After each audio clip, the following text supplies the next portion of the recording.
Okay, let's check it out now. Dip it. Can you see it? This is hard. Anyway, now it's exactly the way I like it. So what I do next is again a little different from what most people do, but it's what works best for me. I change from the whisk to the pedal attachment.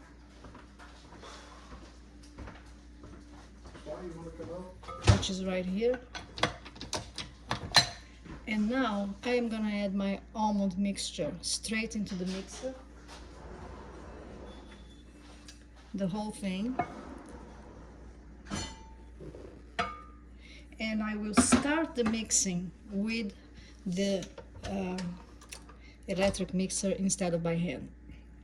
So let me just see how long I do it. I'm gonna check the timer. Low speed.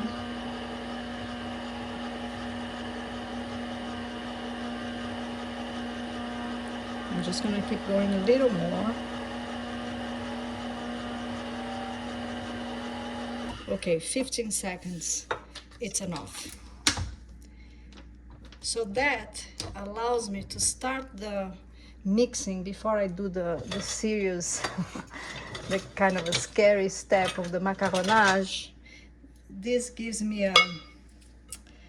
a start that makes it a lot easier on the arms, because otherwise it can be pretty intense, because you know, the almond flour and the meringue, to get them together, you're gonna be here for a while. And this way I feel that things start pretty well, and I can just get going with the real macaronage from a starting point that is a lot softer. And I like to use a spatula that is not huge and it has some flexibility. People have different preferences for this, and that's what I like best. Today I'm gonna divide the batter in two, so I'm not trying to mix it completely. You see, it's pretty rough still. I'm gonna dye a portion of it green, very light green, and then leave probably a little more than half without any dye. Again, this can be by eye. I'm not trying to be too precise, and this is not nearly there as far as the macaronage is concerned. You're gonna see we're gonna have to work a little harder. By the way, before I finish the meringue, I add a little bit of vanilla, which I didn't show you, but it's in the, you know, because I had the, the video off. Now this is mint green from Macarons, and I just want a little drop, maybe a little more, because I'm gonna show you, I'm gonna make them like marbled. I find, believe it or not, especially if you are a beginner, I find it easier to do the macaronage on a smaller volume. So even if it's your first time making macarons, I would suggest that you divide the batter in two and make two different colors. Not only because it's going to be a lot of fun, but because it's going to make it easier. So now you see I am doing the real macaronage by painting the batter on the wall of the mixing bowl. And what I want the batter to flow, and as you paint it, it's going to start getting a little shine.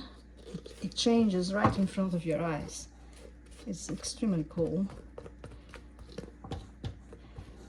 Let's see. It's flowing nicely. I am almost there.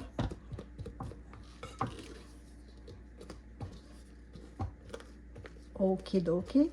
That's the way I like it. I'm gonna save this one. That's the green.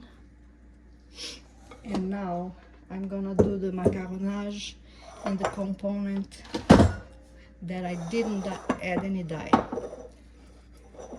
I can use the same spatula because I don't mind. Let me just move this thing out.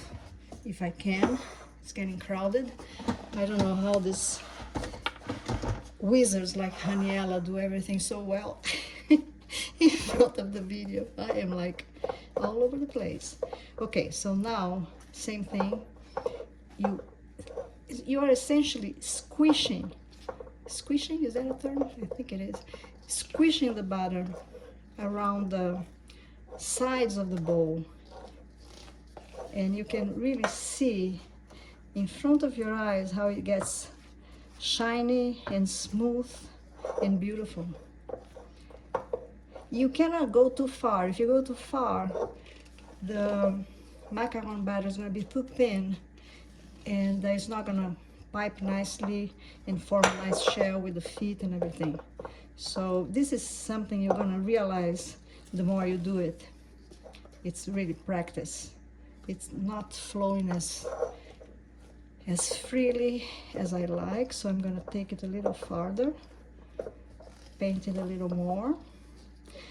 So you see, the fact that I used the mixer to start makes it a lot easier. Imagine how much harder I would have to work if I didn't start with the mixer, you know.